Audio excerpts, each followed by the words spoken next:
If your tariffs make prices go up... Excuse me, we haven't asked you to speak yet, please. Right? But I think that's not a very smart question. But are you I'm surprised coming from you. Are you blaming... It's very simple. You're a nasty person, I'll tell you. He's a friend of CNN. That's why nobody watches CNN anymore. Problem is, you don't write the truth. So, you know, as far as I'm concerned, I want to go to the next. Can I ask you a question about... No, not CNN, please. Go ahead. Trump says you're the enemy of the people, which is pretty bad. I don't know if it's worse than denigrating the press on a daily basis, which is what Donald Trump did. I mean, I covered him in the White House every day. You're fake news. Fake news, CNN. Hold it. Sit down. Sit down.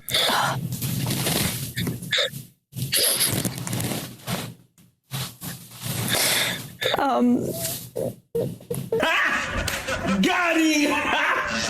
Oh, that's a good one. What's going on, guys? Today we're watching Donald Trump completely humiliating Kaitlan Collins from CNN. Let's go. Mr. President, you won the White House in part because of high inflation. If your tariffs make prices go up... Excuse me, we haven't asked you to speak yet, please. Right? Okay. Go ahead, please. You won the White House in part... Go ahead, please. Mr. President, you are meeting Prime Minister Modi of India this afternoon. What kind of trade and tariff relations would you like to have? We don't even yet know the names of the 67 people who were killed, and you are blaming Democrats and DEI policies and air traffic control and seemingly the member of the U.S. military who was flying that Black Hawk helicopter. Don't you think you're getting ahead of the investigation right now? No, I don't think so at all. I don't think with the names of the people, you mean the names of the people that are on the plane, you think that's going to make a difference? Does it comfort their families? They are a group of people that have lost their lives. If you want a list of the names, we can give you that. We'll be giving that very soon. We're in coordination with American Airlines. We're in coordination very strongly, obviously, with the military. But I think that's not a very smart question. But are you I'm surprised coming from you. Are you blaming... I'm trying to figure out how you can come to the conclusion right now that diversity had something to do with this crash. Because I have common sense, okay? And unfortunately, a lot of people don't. Let's go. Kaitlan, go ahead. Kaitlan. Thank you so much, President Trump. Just Kaitlan, to follow go up ahead. on what you were saying there. Say it. Go ahead, please. Just to follow up on what you were saying about the Gazans leaving Gaza, going to other countries. One, where exactly are you suggesting that they should go? And two, are you saying they should return after it's rebuilt? And if not, who do you envision living there? I envision the world, people living there, the world's people. I think you'll make that into an international, unbelievable place. I think the potential in the Gaza Strip is unbelievable. And I think the entire world, representatives from all over the world will be there, and they'll live there. Palestinians also. Palestinians will live there. Many people will live there. You got it, dude. I was negotiating with NARA. Do you know what NARA is? The National Archives. Extremely left group of people. Extremely left. And I was negotiating with them. All of a sudden, they raided my house. They didn't raid the house of Joe Biden. They didn't raid Obama. But Joe Biden didn't ignore a subpoena to get those documents back like you did. And so that's the question. $1,850 boxes. But that's the question that investigators have, I think, is why you held on to those documents when you knew the federal government was seeking them and then had given you a subpoena to return them. Are you ready? Are you ready? Can I talk? Yeah, what's the answer? Do you mind? I would like for you to answer the question. Okay, it's very simple to answer. That's why I asked it. It's very simple to... You're a nasty person, I'll tell you. Can you answer why you...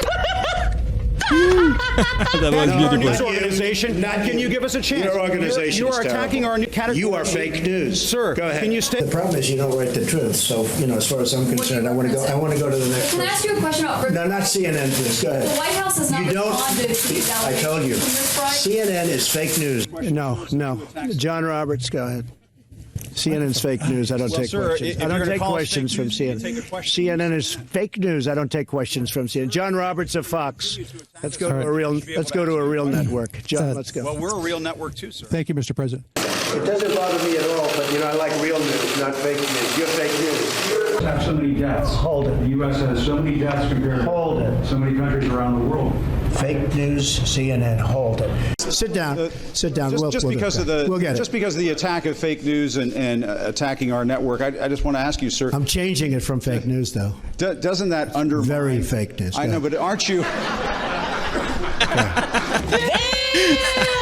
And this should have been done by Biden years ago. This should have never been allowed to happen. I know he's a friend of yours. But couldn't Putin just withdraw his? He's a friend of CNN. That's why nobody watches CNN anymore, because they have no credibility. Okay, who else? Yes, please.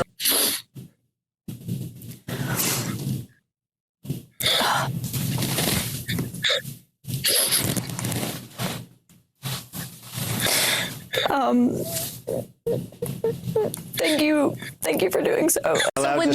When they went to the Capitol and they were breaking into the Capitol, smashing windows, injuring police officers, why did it take you 3 hours to tell them to go home? I don't believe it did.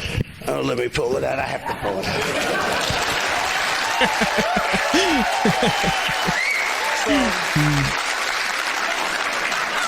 So if you look at, on January 5th, the day before, I said, please support our Capitol Police and law enforcement. They are truly on the side of our country. Stay peaceful. Stay peaceful. This was the day before, and this was in the form of Twitter. Now use Truth Social. I think it's far superior, okay? I hope everybody's on Truth. If you look January 6th, it's at before 2:30. I am asking for everyone at the U.S. Capitol to remain peaceful. This is right after, as it was happening. But what happened is they took it down. I don't know why. I think they took it down because it was so good. They didn't like it being up there. I am asking, and we didn't know until I got it back, because now I have 90 million people waiting for me to go back, but I'm on Truth and I'm staying on Truth. Listen, I am asking for everyone at the U.S. Capitol to remain peaceful. No violation. We want no violation. We want no violence. Remember, we are the party of law and order. Respect the law and our great men and women in blue. Thank you. That was at 2:30. That was very early. What do you think about the fact that Kamala doesn't talk to the press? In a way, I feel like it's more insulting than what Trump does. Now, Trump says you're the enemy of the people, which is pretty bad. But she's kind of saying I don't need you. I'm not talking to you. You don't matter. You're not relevant anymore. To me, that's even worse than I hate you. It's like I don't think about you. I don't know if it's worse than denigrating the press on a daily basis, which is what Donald Trump did. I mean, I covered him in the White House every day as a correspondent, and oftentimes to kind of shake you if you were asking him a question, he would try to get into a personal argument with you, or just deny or lie about what you were asking about. And so I don't know if I would compare the two.